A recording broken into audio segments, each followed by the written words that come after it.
नमस्कार मित्रांनो, मी शिवाजीराव गायकवाड आणि तुम्ही पाहताय आवाज बहुजनांचा न्यूज लाईव्ह। सध्या मी आहे लातूर जिल्ह्यातील अहमदपूर चाकूर विधानसभा मतदारसंघातील काही गावामध्ये मतदारांच्या मनात नेमकं काय चालू आहे हे जाणून घेण्यासाठी मी आलो आहे हिप्परगा काजळ या गावामध्ये। माझ्या उजव्या बाजूला बघू शकता तुम्ही, हे देवस्थान आहे श्री संत काशीमाई देवस्थान आणि याच ठिकाणी ही मंडळी गावातील काही सुजाण नागरिक या ठिकाणी बसलेले आहेत। नेमका त्यांचा काय परिचय आणि त्यांची काय प्रतिक्रिया आहे हे जाणून घेण्यासाठी मी आलोय। मी सर्वप्रथम काकांकडे जाणार आहे।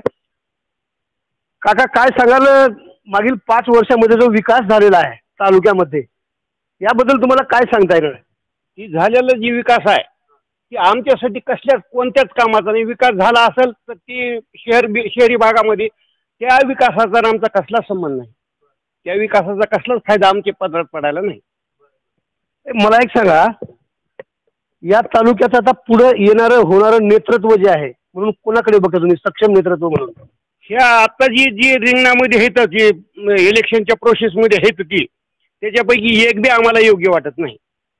तालुक्याला विकासाची गंगा आणली म्हणून कोणत्या नेत्याकडे बघता? आता ती विकासाची गंगा एकट्यानं जाणार नाही। ती म्हणते ती मी त्या काळात मी आणलो होतो, ती मी त्या काळातली राबिडो, ती म्हणते ती माझ्या काळातली नाही, ती पहिलेच पासून असं अशा अफवा त्यांनी सोडते। नेमकी कुणाच्या हे ना झाली ही काही माहीत नाही। प्रत्येक जण मीच आणलो म्हणते, त्याच्या अगोदरचा आमदार होता ती मी आणली होते म्हणते, त्याच्या अगोदर ते जे आमदार होतं त्या आमदाराचं नाव सांगते, पण कोण नेमकं पुन्हा आणली हे आम्हाला माहीत नाही। माहीत नाही असं म्हणताय। आता जनसामान्याच्या सुखादुखामध्ये येणारं नेतृत्व म्हणून कोणाकडे बघता? आता नेतृत्व जनसामान्याचं नाहीच हो, सगळे फिरकुरी त्यांच्याच आहेत। जनसामान्याकडे कुणाचंच लक्ष नाही। आमचा त्यांच्यावर कुणावरच विश्वास राहिला नाही। जी काही विश्वास होता ती विश्वास पात्र जी आम्हाला वाटत होते ती उड्या मारून हे नाही, हे तिकडे जमणं झालं की त्याच्याकडे जमणं झालं की ह्याच्यामध्ये ह्यांची 5 वर्ष निघून गेले। जनहित याचिका किंवा जनहित ज्याला म्हणते तर ती त्यांना माहीतच नाही। काय समस्या आहेत तुमच्या शेतकऱ्यांच्या पुढच्या सांगा? ही महत्वाचं विचारलं। शेतकऱ्याकडे निश्चित म्हणते तर तुम्हाला एवढा विमा आणून दिला, तेवढा विमा आणून दिला, लाडक्या बहिणीचे एवढे पैसे देऊ लाव, ती फळांना आम्ही करू लाव, पण ऍक्च्युअल शेतकऱ्याच्या पत्रामध्ये काहीच पडायला नाही।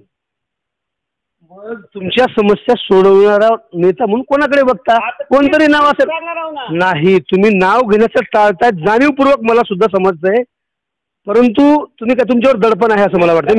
मी दुसऱ्या नागरिकांकडे जाणार आहे। मागील 5 वर्षामध्ये जो विकास झालेला आहे त्यावरती समाधानी आहात? अतिशय समाधानी आहेत। अतिशय चांगल्या पद्धतीने विकास चालू आहे। आपल्याला देशाच्या दृष्टीने विकास पाहायचा आहे। गावचा विकास होऊच लागलेला आहे।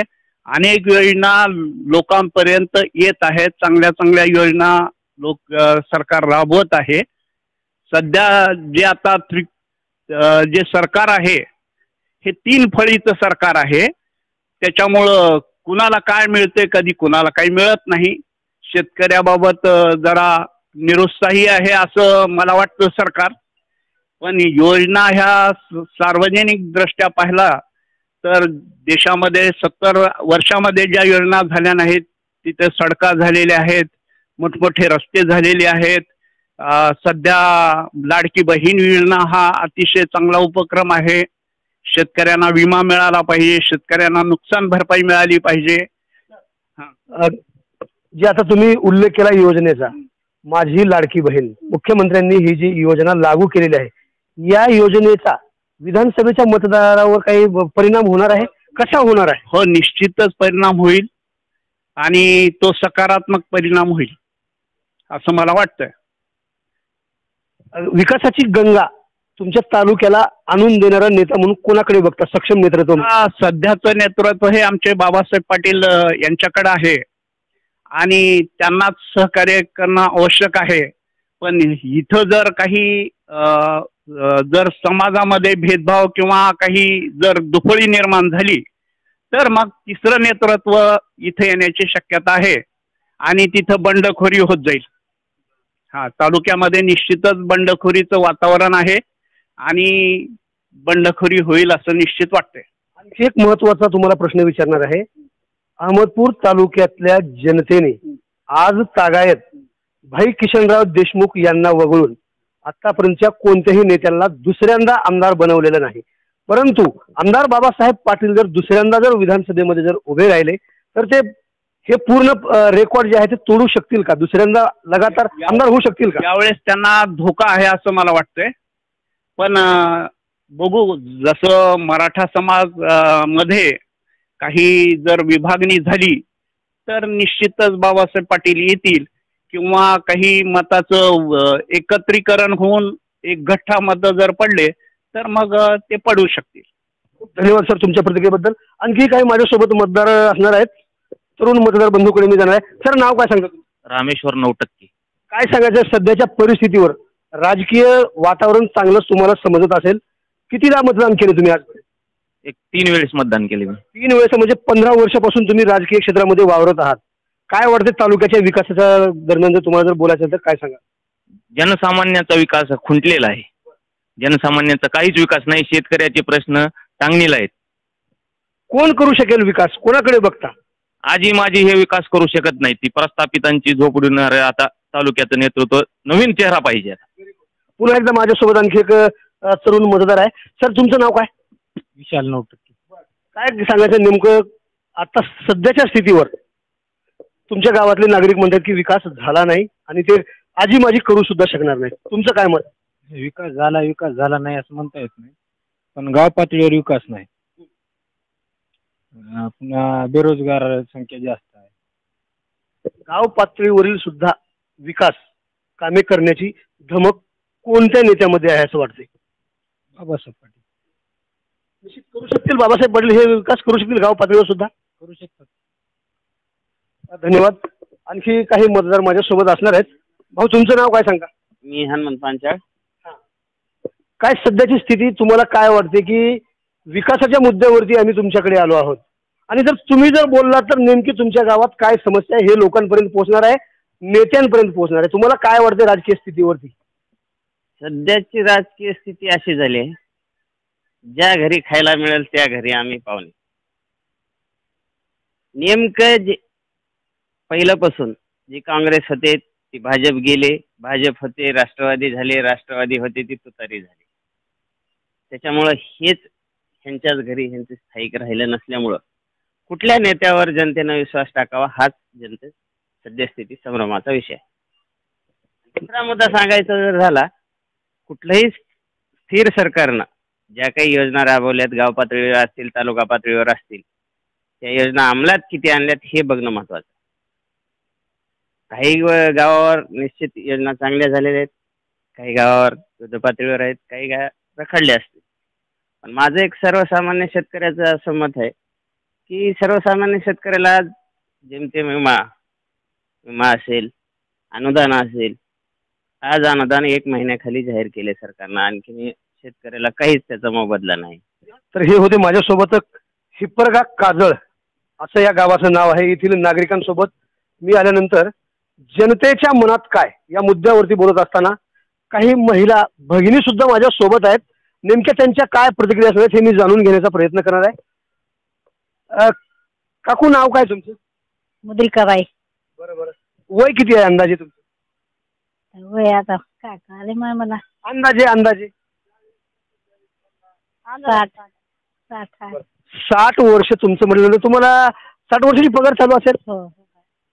मग तुम्ही समाधान आहेत का ह्या पगारावरती? किती पगार मिळतो तुम्हाला? पगार होय का हाय सध्या 2 महिना 4 महिन्याला 3-4 एवढीच भेटते बघा, दुसरं काय. काय वाटतं हे सरकार चांगलं काम करते असं वाटतंय? हो वाटतंय. आम्ही काकूकडे जाणार आहे. काकू तुमचं नाव काय? सुमन. बरोबर.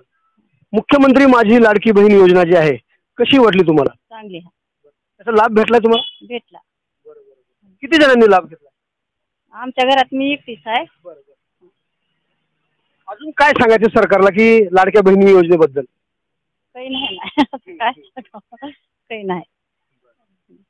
त्याचबरोबर माझ्यासोबत आणखी एक ताई आहेत, आपण त्यांच्याकडे जाण्याचा प्रयत्न. ताई काय करता तुम्ही? मी अंगणवाडी करते. अलीकडे या ना, गाडीवाल्यांना जाऊ द्या तिकडे. अंगणवाडी सेविका आहेत का शिक्षिका आहेत? बरोबर. माझी लाडकी बहिणीचा योजनेचा ह्या तुम्हाला लाभ मिळालाय? नाही. कारण काय? कारण माहित नाही काय झालं ते, पण भेटलेलं नाही. अर्ज केला होता तुम्ही? अर्ज केलेला आहे. ही योजना कशी आहे, समाधानकारक आहे का असमाधानकारक आहे? महिलांमध्ये तुमच्या काय वातावरण आहे सध्या? काही जण समाधानकारक आहे, पण माझ्या मते तर समाधानकारक नाही आहे. काय केलं पाहिजे महिलांसाठी शासनानं? काय त्यांनी स्वतःच्या म्हणजे त्यांनी स्वतःच्या पायावर उभा राहावं, उद्योग काहीतरी करायला द्यावं त्यांना. म्हणजे प्रत्येक महिलाला स्वतःच्या पायावर काहीतरी त्यांनी स्वतः काहीतरी करा असं शासनानं द्या. हिप्परगा काजळ या गावातील काही महत्वाच्या ठिकाणावरती मी येणार आहे. पहिल्यांदा तुम्ही बघितलेलं आहे देवस्थान, ज्या ठिकाणी संत काशीमाईचं मंदिर होतं त्या ठिकाणी गेलो होतो. त्याचबरोबर अंगणवाडी सेविका आणि काही महिलांसुद्धा माझ्यासोबत संवाद साधले आहेत. आता या ठिकाणी बरीचशी मंडळी बसली आहे, मी त्यांच्यासोबत संवाद साधण्याचा प्रयत्न करणार आहे.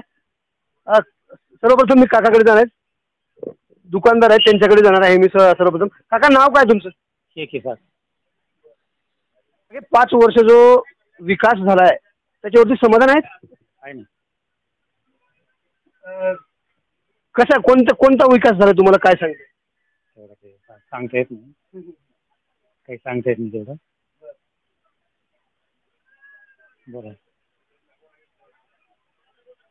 काकांची मनस्थिती तेवढी बोलण्याची नाही. त्याचबरोबर महिलेकडे जाणाऱ्या काकू माझ्या सोबत आहेत. काकू इकडे या ना, पुढे या ना, तुमच्याशी संवाद साधण्यासाठी आलोय. या तुम्ही, या ना इकडे. आपण हा व्यवसाय किती वर्षापासून करता? बकल वर्षे 20 वर्ष झालं. आता मागे 2 महिन्यापूर्वी महाराष्ट्र शासनाने एक योजना सुरू केली आहे, माझी लाडकी बहीण. त्या योजनेचा लाभ भेटला का तुम्हाला? भेटलं. किती जणांना भेटला तुमच्या घरी? मला एकटीला. समाधान आहेत का त्या योजनेमध्ये पैसे मिळाले? समाधान हाव काही तो. अशी तुमच्या चेहऱ्यावरती जे आहे उदासीनता काय वाटते तुम्हाला? काहीच नाही हो, काहीच नाही, तसं सगळं आनंद आहे. धन्यवाद. येणार आहे मी. तुम्ही मला इशारा करू नका, यांच्याकडे जा किंवा त्यांच्याकडे जा. मला ज्यांना बोलायचं मी त्यांच्यासोबत बोलेल. हां, हो सर. काय नाव आहे तुमचं? आम्हाला बोलाय. आता काय करताय? तुमचं नाव विचारतोय मी. सर, मी तुमचं नाव विचारतोय. शेख युसुफ. बरोबर. सर, का लागतं तुम्ही बोलण्यासाठी? मला नाही, जे लोक बोलत नाहीत त्या लोकांना बोलतं करायचं माझं काम आहे. असू द्या, काय हरकत नाही. स्वागत आहे तुमचं. सोसायटीचे सदस्य आहेत आणि बोलता येत नाही म्हणताय राव, असं कुठं असतंय का सांगा? हां सर, मागे 5 वर्षामध्ये जे काही कामं झालेले आहेत विकासाच्या माध्यमातून बोलत होते, कसा झाला विकास? चांगला झाला. काय बघून निवडून दिलं असेल तुम्हाला लोकांनी? सदस्य तुम्ही सोसायटीचे सदस्य आहेत म्हणता. मी तुमच्यासोबत भांडण करायला आलो नाही किंवा तुम्ही असं बोला असं म्हणून सांगण्यासाठी आलो नाही. मागे 5 वर्षामध्ये जे कामं झाले कसे झाले? ते चांगले आहेत का बरे नाहीत? ते नक्कीच हा व्यक्ती काहीतरी दडपणाखाली आहे. सोसायटीचा सदस्य जरी असला तर त्याच्याशी हो बिलकुल त्यांच्याकडे जाणार आहे मी, बोलण्यासाठी चालू त्यांच्याकडे. काका, नाव काय तुमचं? प्रल्हाद नरसिंग हंगरगे. हंगरगे काका, मागील 5 वर्षामध्ये जे काम झालेलं आहे कसं वाटतं तुम्हाला याबद्दल? काहीच नाही. काय विकास झाला? कुठं काय कामं झाली? काही बी झालं नाहीत काम. सोयाबीनला भाव नाही, माणसं बेकार फिराले सगळे. काय कुठं काही बी काम झालं नाही काही. ती लाडकी बहीण योजना एक आणलेली आहे सरकारने, काय वाटतं त्याबद्दल? काही नाही, उचलले पण काय येऊ तात्पुरती योजना? काय त्या योजनेचं काय बिन शासन ती लालची दाखवी करायला शासन. काय बदल केला पाहिजे त्याच्यामध्ये? काय वाटतं? काही बदल नाही. हे शेतकऱ्याला भाव पाहिजे, पुन्हा दुसरे काही चांगली कामं झाली पाहिजेत.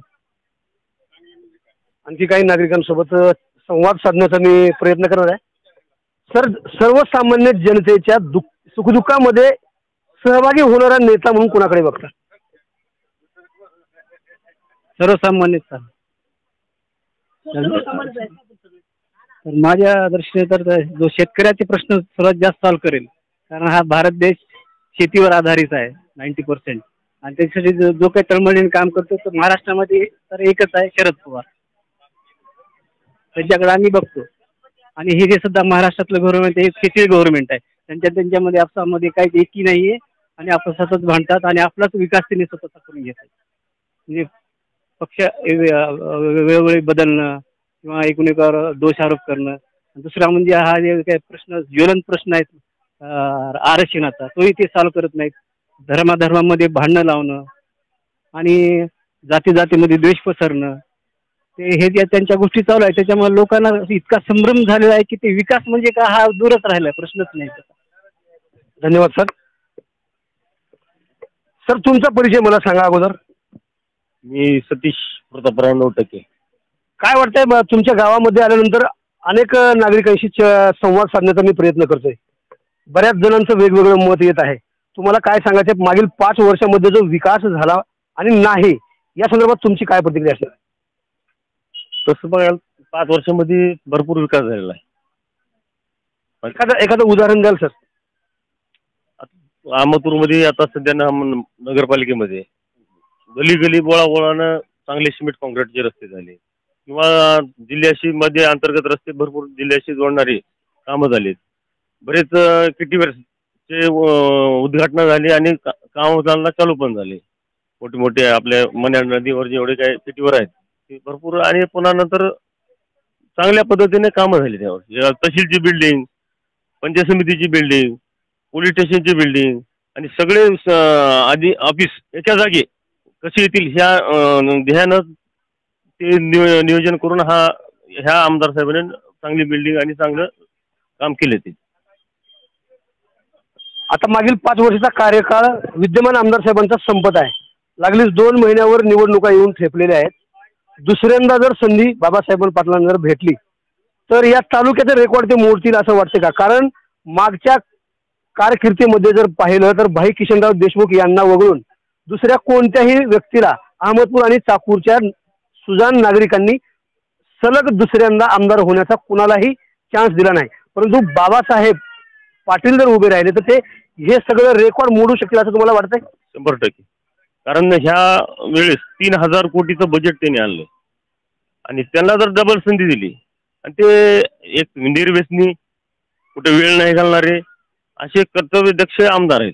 आणि त्यांनी आता आमच्या गावात तरी कमीत कमी मला माझ्या आपला काही माझ्या माहितीच तो कमीत कमी 10 तरी कुटुंबाला बेरोजगार रोजगार हाताला काम दिलं त्यांनी.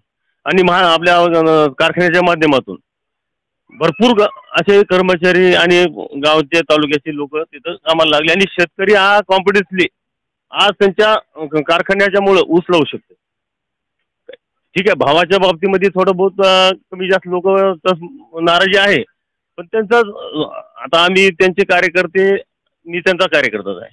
तर कार्यकर्ते असल्या कारणानं मी सांगतो की नवीन कारखाना आहे आणि त्याला वेळ लागेल थोडा सक्षम आहे. दुसरा काही उद्योग त्याच्या जोडधंदा नाही त्या कारखान्याला आता चालू केले तरी पण 2500 भाव दिला यावर्षी आणि 100 काढतील असं आमचा कानावर आहे.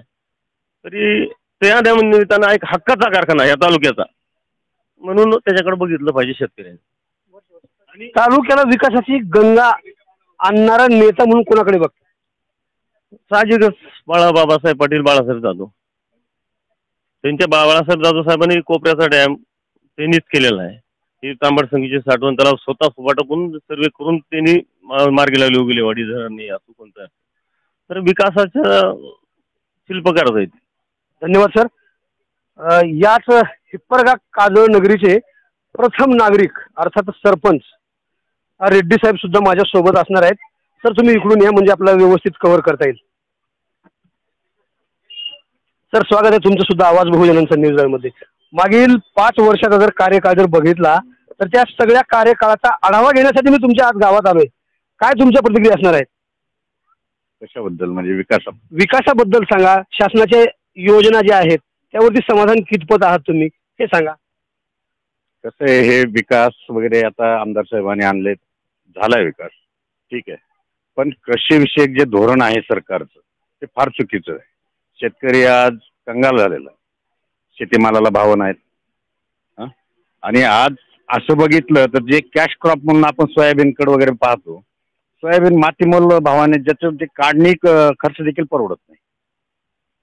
मग कसं शासनाचं हे करायचं? सगळे चुकीचे धोरण आहेत. सगळे शेतीविषयक हे लाडकी बहीण योजना आणली, टोटल शेतीचा पैसा तिकडे वळवला त्यांनी. आणि शेतीचे आता विहिरीचे बिलं राहिले, सगळे शेतीविषयक जे तुम्ही विहिरी दिले, गोठे दिले, त्यांचे पैसे आणखीन पडत नाही.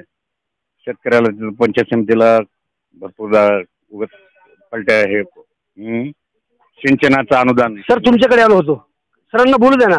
नाही, यांच्यापेक्षा तुमच्याकडे खूप असं ज्ञान आहे, परंतु ज्यावेळेस तुमच्याकडे आलो होतो त्यावेळेस तुमची बोलती गडबडली गेली होती. त्यासाठी प्लीज तुम्हाला विनंती आहे, सर बोलतात बोलू द्या ना. त्यांचा जो अधिकार आहे त्यांना बोलू द्या. सर मला सांगा, ज्या तुमच्या समस्या आहेत या समस्यावर उपाय शोधून समस्याचं निराकरण करणारा म्हणजे नेता तुम्ही कोणाकडे बघता? सक्षम नेतृत्व म्हणून आदरणीय शरदचंद्र पवार. शरदचंद्र पवार एकेकाळी होते, राज्याचे मुख्यमंत्री पण होते आणि देशाचे पण होते.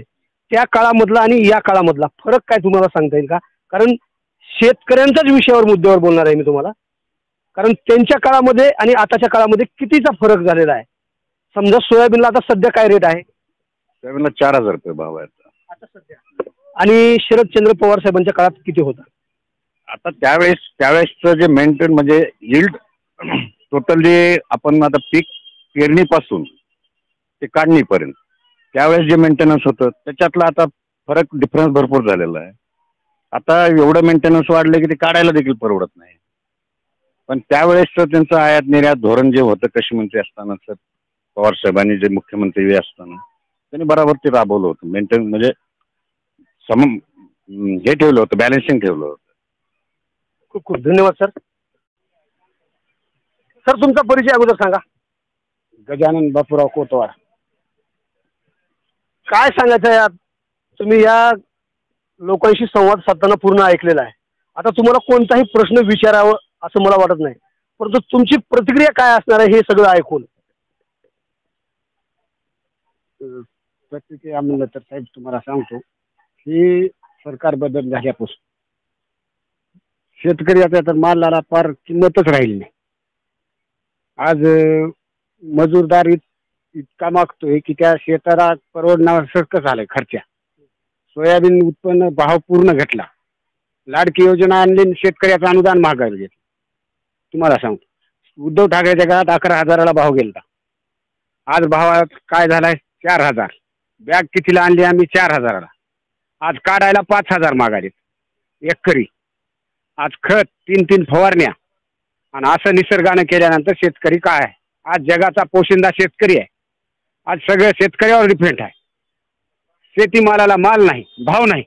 त्याचबरोबर माझ्यासोबत हिप्परगा काजळ येथील काही तरुण मतदार आहेत.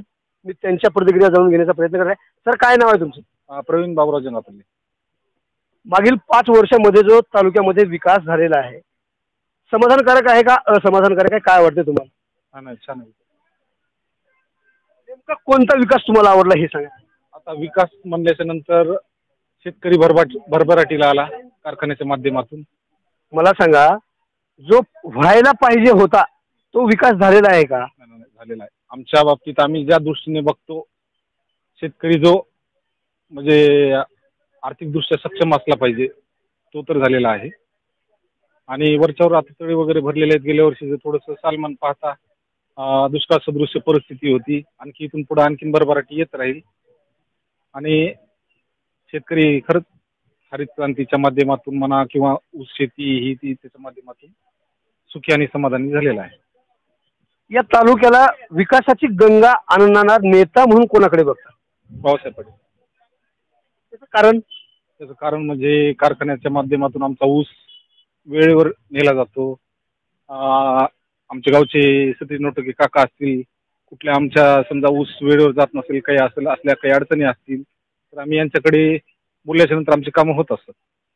धन्यवाद सर. त्याचबरोबर माझ्यासोबत दुसरे एक युवक आहेत. सर आपला परिचय? लिंबाजी साहेबराव गुंडापुरे. काय सांगायचं मागच्या 5 वर्षाचा जर आढावा जर आपण घेतला तर तुम्हाला जो अपेक्षित होता विकास झालाय असं वाटतंय तुम्हाला? हो, अपेक्षित होता असा विकास झालेला आहे. तर आमदार साहेबांनी खूप कामं केलेत. खूप बजेट आणून अहमदपूर चाकूर तालुक्याचा विकास बी केला. भरपूर कामं झालेली आहे. तुमच्या गावातले लोक सांगत होते की गाव पातळीवर विकास झाला नाही. गाव पातळीवर झाला असं एखादी गावामध्ये नाही झाला म्हणजे काय होते? भरपूर ठिकाणी झाला. आमच्याही गावामध्ये झालेला पाहिजे. नाही असं नाही. थोडी इथं मंदिरापाशी रोड आमच्या काका सतीश काका नोटकेने केलेलाच आहे. पुन्हा तिकडं पलीकडं मुस्लिम साईडचा रोड बी केलेला आहे. तिकडं उगिरेवाडी हनुमान मंदिराचंही झालेलं आहे काम. महाराष्ट्र शासनाने मागील 2 महिन्यापासून जी मुख्यमंत्री माझी लाडकी बहीण योजना जे सुरू केलेली आहे, या योजनेचा काही यांना फायदा होऊ शकते का महाराष्ट्र शासनाला? होऊ शकते की. कसं सांगता येईल तुम्हाला? पण लाडकी बहीण योजना ही आणून महिलांसाठी आर्थिक मदत ही मोठी बाब झाली आहे. कारण ही महिलांसाठी खास, कारण महिलांची प्रवृत्ती इतकी वाढली आहे की लाडकी बहीण योजना ही जी घोषित केली आहे तो आपण महिलांचा प्रभाव देखील आहे. महिलांचं म्हणणं सुद्धा आहे की हे सरकार आम्हाला मान्य, कारण चांगले कामं करू शकते. आता येणाऱ्या काळामध्ये लागलीच 2 महिन्यानंतर विधानसभा निवडणुकीची तयारी होणार आहे आणि जर समजा दुसऱ्यांदा बाबासाहेब पाटील यांना जर उभारण्याची संधी जर मिळाली, पक्षाकडून असेल किंवा अपक्ष असेल, तर ते दुसऱ्यांदा निवडून येतील असं तुम्हाला वाटतंय का? प्रतिसाद तर भरपूर आहे, येऊ शकतील असं वाटतंय. प्रतिसाद नाही असा नाही की साहेबाला खूप जाऊन प्रतिसाद आहे. सर किती दिवसापासून चालवता हा व्यवसाय? 2 महिने झाले. फक्त 2 महिने झाले. कसा आहे प्रतिसाद व्यवसायामध्ये? कारण का राजकीय तर दररोजच बोलतो आपण, परंतु व्यवसायाचं सुद्धा तुमच्यासोबत हितगुज केलं पाहिजे असं मला वाटतं. बरोबर आहे. चांगला छान आहे व्यवसाय. बरं. अगोदर काय करत होतं? या व्यवसायाच्या अगोदर तुम्ही काय करायचे? शेती. मग इकडे हे पानपट्टी टाकून बसावं असं का वाटलं? शेती आणि दोन्ही व्यवसाय, शेतीला जोडधंदा म्हणजे जोडधंदा म्हणून हे केला. ठीक आहे. काही महत्वाच्या विषयावरती आपण बोलणार आहोत. हिप्परगा काजळ तुमच्या गावामध्ये आल्यानंतर बऱ्याच नागरिकांशी संवाद साधण्याचा मी प्रयत्न केला. लोकांना जे वाटतं ते बोलले, परंतु मागच्या 5 वर्षामध्ये विकास झाला असं तुम्हाला वाटते का? झालं सर. झालं. कोण केलाय हा विकास? बाबासाहेब पाटील. गाव पातळीवर विकास झाला नाही असं लोकांनी काही सांगितले. झाले, रस्ते झाले. तालुक्याचं सक्षम नेतृत्व म्हणून कोणाकडे बघता? बाबासाहेब पाटील. आणि तालुक्याला विकासाची गंगा आणून देणारं नेतृत्व कोण आहे? बाबासाहेब पाटील. काका काय परिचय आपला? अभिमन्यू संभाजी गायकवाड. गायकवाड म्हणल्यानंतर आपण दोघे भाऊकीच आहोत. काका मला सांगा, मागच्या 5 वर्षामध्ये विकास झालाय किंवा नाही, ह्या जनतेकडून आढावा घेण्यासाठी आलो. काय वाटतंय तुम्हाला? काय नाही सरकारचं काय ते आम्हाला म्हणणं एकच आहे की आता ज्यावेळेस पाऊस जास्त झाला आम्ही शेंगा समजा चोपट होऊन गेल्या, आम्हाला भरपाई द्यावी. आतापर्यंत जे केले ते चांगलंच केलंय आणि आता इथून थोडी बी चांगलंच करा बस. आता येणाऱ्या निवडणुकीमध्ये 2 महिन्यानंतर निवडणुका लागणार आहेत. त्या निवडणुकीमध्ये कोण आमदार व्हावं असं वाटतंय? कोण होईल असं वाटतंय? कोण नाही, बाबासाहेब पाटील होतील. काय कारण त्याचं? कारण काय कामं चांगले केले ना त्याने. काका काय नाव आहे तुमचं? मारुती विश्वनाथ वाघमारे काका माझ्यासोबत आहेत. कसं काय गावामध्ये वातावरण? आता 2 महिन्यानंतर निवडणुकीचं वारं सुरू होणार आहे. आता आम्ही शेतात जाणार आहे. शेतात कोण घराकडे येणार आहे? शेतातली परिस्थिती सांगा. काय वाटतं? शेत पाण्यानं चाललंय, काय करायचं? रोज पाणी आहे, 2 रोजाला 3 रोजाला पाणी आहे. पीक विमा वगैरे मिळालाय? नाही. मागणी केली का तसं? अर्ज भरलेत. म्हणजे मिळेल अशा अपेक्षित आहात? अपेक्षा आहे, पण मिळतो तर काय खरा. जोपर्यंत हातात खिशात पडत नाही तोपर्यंत विश्वास नाही. गावामध्ये आल्यानंतर बऱ्याच ठिकाणी महिलांचे काही समूह मला दिसत आहेत. काही महिलांशी सुद्धा संवाद साधण्याचा माझा प्रयत्न असणार आहे. हिप्परगा काजळ गावातील या महिला आहेत माझ्यासोबत. ताईंना मी पहिल्यांदा जाणार आहे ताईकडे.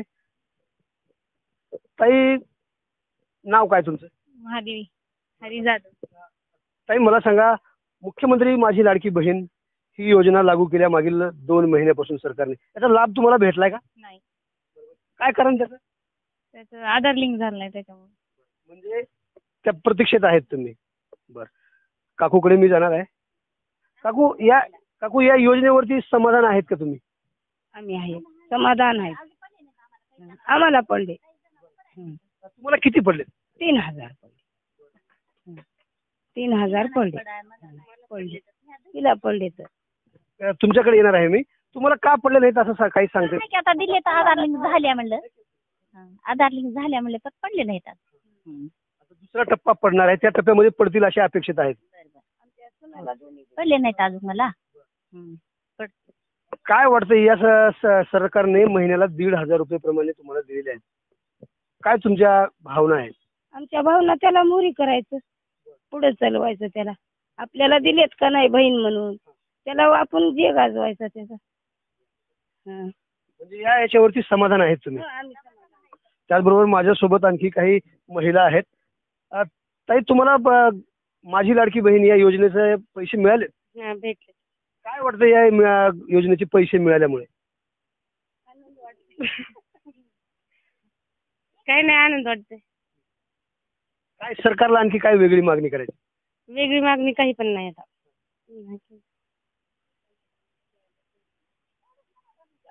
तुमच्या कुटुंबामध्ये किती महिलांना लाभ मिळाला? मला एकटीलाच. आमच्या सासऱ्याला नोकरी असल्यामुळे सासूला भेटत नाही. आवाज बहुजनांचा.